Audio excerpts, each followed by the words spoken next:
আসসালামু আলাইকুম এভরিওয়ান, আশা করছি সবাই অনেক বেশি ভালো আছেন।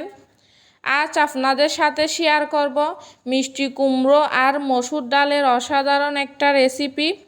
এই রেসিপিটা একবার যদি আপনারা রান্না করে খান তাহলে কিন্তু এটা বারবার রান্না করবেন, খেতে এতটাই টেস্টি হয়। তো অবশ্যই আপনারা স্কিপ না করে পুরো রেসিপি দেখে নেবেন। আশা করছি আপনাদের থেকে অনেক বেশি ভালো লাগবে। তো চলুন কথা না বাড়িয়ে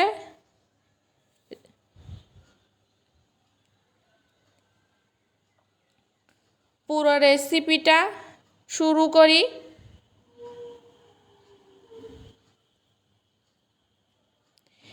এখানে দেখুন আমি 500 গ্রাম মিষ্টি কুমড়ো কেটে নিয়েছি।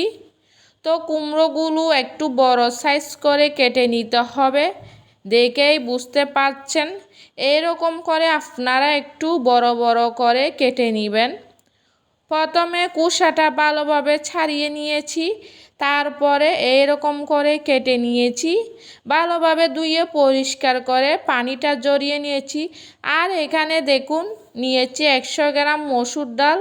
তো মসুর ডাল দিয়ে আমি রেসিপিটা করব। মসুর ডালটা আমি সাইডে রেখে দিলাম। তো এখানে আমি পরিমাণ মতো নিয়ে নিয়েছি, আপনারা আপনাদের পরিমাণ মতো নিয়ে নেবেন। গ্যাস অন করে আমি ফ্রাই প্যান বসিয়ে দিলাম আর দিয়ে দিলাম 2 টেবিল চামচের মতো সাদা তেল।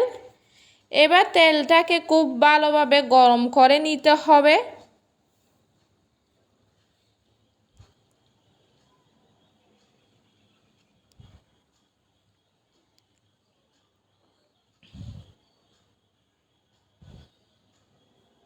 তেলটা ভালো মতন গরম হলে আমি এখানে দিয়ে দিচ্ছি মিষ্টি কুমড়োগুলো।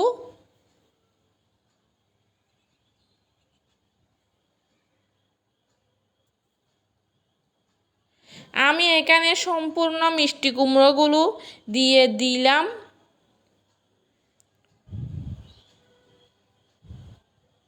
এইবার এখানে দিয়ে দিচ্ছি একটু হলুদ গুঁড়া আর দিয়ে দিচ্ছি হাফ চামচের মতো লবণ।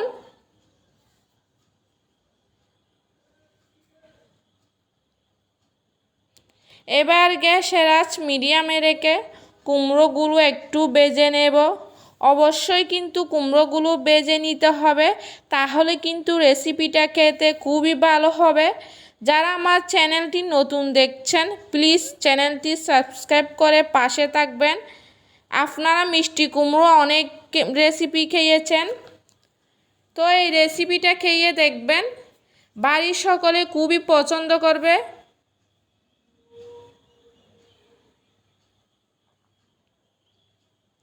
আমি কুমড়োগুলোকে নেড়ে ছেড়ে এরকম করে ভেজে নিচ্ছি, চুলার আঁচটা একদম মিডিয়ামে রেখে। দেখো মিষ্টি কুমড়োগুলো ভাজা প্রায় হয়ে এসেছে আর কালারটা কতটা সুন্দর হয়েছে দেখুন। এইবার আমি মিষ্টি কুমড়োগুলোকে তুলে নিব। আমি একটা প্লেটে তুলে নিচ্ছি। আপনারা এভাবে করে ভেজে নেবেন। আমার চ্যানেলে আরও অনেক রেসিপি আছে, চাইলে আপনারা রেসিপিগুলো দেখে নিতে পারেন। আমি সব সময় ঘরে থাকা উপকরণ দিয়ে রেসিপিগুলো দেখার চেষ্টা করি, খেতে ভীষণ ভালো হয়। আপনারা একবার রান্না করে খেয়ে কমেন্ট করে জানাবেন আপনাদের থেকে কেমন লাগেছে। দেখুন মিষ্টি কুমড়োগুলো আমি তুলে নিলাম।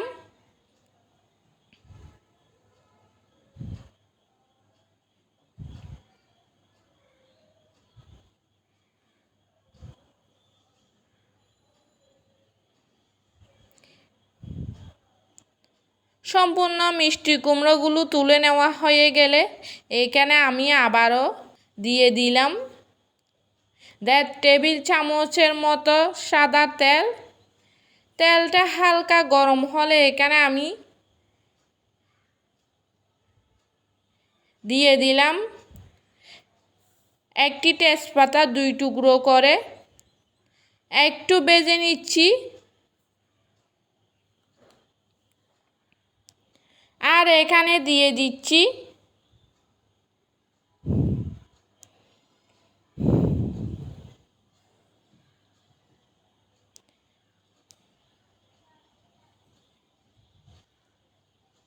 পেঁয়াজ কুচি। এখানে আমি মিডিয়াম সাইজের 2টি পেঁয়াজ কুচি করে নিয়েছিলাম। এইবার পেঁয়াজ কুচিগুলো আমি এখানে দিয়ে দিচ্ছি। এবার পেঁয়াজগুলোকে খুব ভালোভাবে ভেজে নেব। দেখুন পেঁয়াজগুলো মিডিয়াম আঁচে সুন্দর করে ভেজে নিচ্ছি।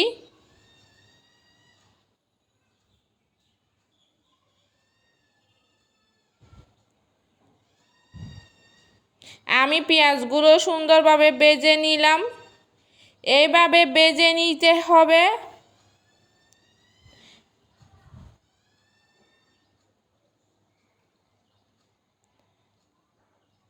এখানে দিয়ে দিচ্ছি 1/2 চামচ আদা বাটা, আর দিয়ে দিচ্ছি 1/2 চামচ রসুন বাটা।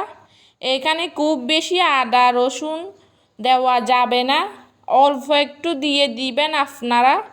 এইবার আদা রসুনটা একটু ভেজে নিচ্ছি যাতে করে কাঁচা গন্ধটা চলে যায়। গ্যাসের আঁচ মিডিয়ামে রেখে 3 থেকে 4 মিনিটের মতো ভালোভাবে ভেজে নিলাম। ভাজা হয়ে গিয়েছে।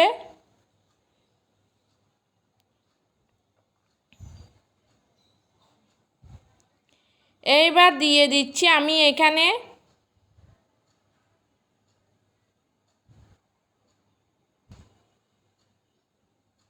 স্বাদ মতো লবণ। যেহেতু লবণ আগে দিয়েছিলাম ভাজার সময়, সেটা বুঝে কিন্তু এইখানে লবণটা দিতে হবে। এইবার দিয়ে দিচ্ছি 1/2 চামচ ধনিয়া গুঁড়া, আর দিয়ে দিচ্ছি 1/2 চামচ লাল মরিচের গুঁড়া। আমি কালারের জন্য দিচ্ছি, আপনারা চাইলে এটা স্কিপ করতে পারেন। এইবার দিয়ে দিচ্ছি 1/2 চামচের মতো হলুদ গুঁড়ো, সামান্য একটু পানি দিয়ে দিচ্ছি। তো অবশ্যই এখানে পানি দিয়ে দিবেন, তাহলে মশলাটা পুড়ে যাবে না। এইবার মশলাগুলোকে ভালোভাবে কষিয়ে নিতে হবে। মশলাটা যত ভালোভাবে কষানো হবে, রান্না কিন্তু তত বেশি ভালো লাগবে খেতে। এখানে যতটা পরিমাণে রান্না করছি ততটা পরিমাণে মশলাগুলো দিয়ে দিলাম।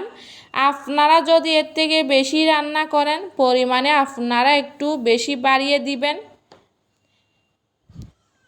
দেখুন মশলা খুব ভালোভাবে কষানো হয়ে গিয়েছে।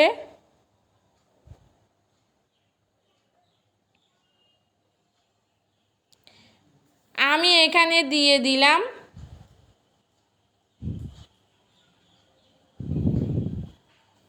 মসুর ডালগুলো। আমি ভালোভাবে ধুইয়ে পরিষ্কার করে নিয়েছি।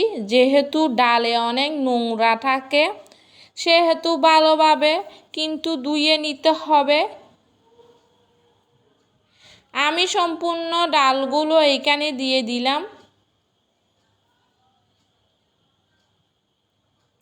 এইবার মশলার সাথে আমি ভালোভাবে কষিয়ে নিচ্ছি।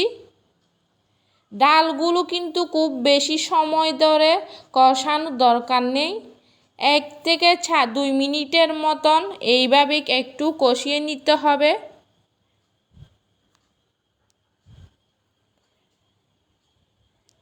দেখুন খুব ভালোভাবে কষানো হয়ে গিয়েছে।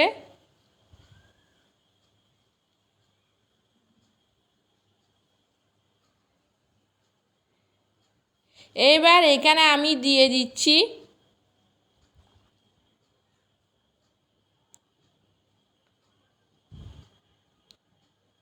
ফুটন্ত গরম পানি। যে কোনো রান্নাতে কিন্তু গরম পানি ব্যবহার করলে রান্নার টেস্টটা কিন্তু খুবই সুন্দর আসে। আপনারা অবশ্যই এখানে গরম পানি ব্যবহার করবেন। এখানে আমি প্রায় 4 কাপের মতো পানি দিয়ে দিলাম। যেহেতু এগুলো সেদ্ধ হবে মসুর ডাল আর কুমড়ো, সেজন্য পানির পরিমাণটা একটু বেশি দিতে হবে। এখানে আমি দিয়ে দিলাম 5-6টার মতো ফালি করা কাঁচামরিচ। তো আপনারা জাল বুঝে কাঁচামরিচটা দিয়ে দিবেন যারা জাল খেতে পছন্দ করেন। এখানে আমি 5 থেকে 6 মিনিটের মতো রান্না করে নেব গ্যাসের আঁচ মিডিয়ামে রেখে। 6 মিনিটের মতো রান্না করে নিয়েছি। এবার আমি ঢাকনাটা খুলে নিলাম। দেখুন ডালগুলো কিন্তু অনেকটা সেদ্ধ হয়ে গিয়েছে আর পানিটা কিন্তু অনেকটা কমে গিয়েছে, দেখে হয়তো বুঝতে পারছেন। এইবার এখানে আমি মিষ্টি কুমড়োগুলো দিয়ে দিচ্ছি। এভাবে কিন্তু ডালগুলো সেদ্ধ করে মিষ্টি কুমড়োগুলো দিতে হবে। ডাল আর মিষ্টি কুমড়োগুলো একসাথে দিলে কুমড়োগুলো কিন্তু সেদ্ধ হয়ে যাবে, সেজন্য ডালগুলো একটু আগে সেদ্ধ করে নিতে হবে, তারপর এখানে কুমড়োগুলো দিতে হবে। দেখুন কুমড়োগুলো দিয়ে ভালোভাবে মিশিয়ে নিলাম। আমি কুমড়োগুলোকে ভালোভাবে নেড়ে ছেড়ে দিচ্ছি। এইবার আমি ঢাকনা দিয়ে রান্না করে নেব 6 থেকে 7 মিনিটের মতন, তারপরে আপনাদেরকে দেখাচ্ছি।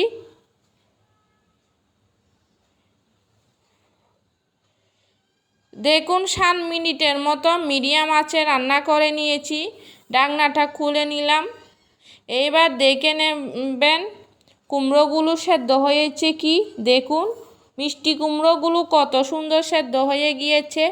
এইভাবে সেদ্ধ করে নিতে হবে আর এমনভাবে সেদ্ধ করতে হবে যাতে কুমড়োর একটু গোটা গোটা, তাহলে খেতে অনেক বেশি সুস্বাদু হবে। এবার এখানে অল্প একটু আমি দিয়ে দিলাম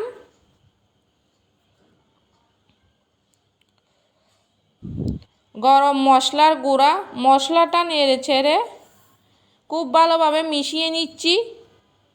এই রান্নাটা কিন্তু খুব বেশি পাতলা হবে না, এইরকম রান্না করতে হবে। দেখুন মশলা খুব ভালোভাবে নেড়ে ছেড়ে মিশিয়ে নিলাম। রান্নার কালারটা কত সুন্দর হয়েছে দেখুন, দেখে হয়তো আপনারা বুঝতে পারছেন। এইবার আমি গ্যাস বন্ধ করে দিচ্ছি, ঢাকনা দিয়ে রেখে দেব 5 থেকে 6 মিনিটের মতো, তারপরে আপনাদেরকে দেখাচ্ছি। দেখুন 6 মিনিট পর আমি বাটিতে ঢেলে নিয়েছি। দেখুন কতটা সুন্দর হয়েছে আর খেতে মাশাআল্লাহ ভীষণ টেস্টি হয়। আপনারা অবশ্যই এভাবে একবার মিষ্টি কুমড়ো দিয়ে রান্না করে খেয়ে দেখবেন। যা গরম পড়েছে এই রেসিপিটা খেতে ভীষণ ভালো লাগবে। মিষ্টি কুমড়ো আর মসুর ডালের রেসিপিটা আপনারা গরম ভাত, রুটি, পরোটা সব কিছুর সাথে খেতে পারেন। তো রেসিপিটা কেমন লাগলো আমার চ্যানেলের কমেন্ট বক্সে কমেন্ট করে জানাবেন। সবাই ভালো থাকবেন, সুস্থ থাকবেন। আজ এখানেই বিদায় নিচ্ছি। আল্লাহ হাফিজ।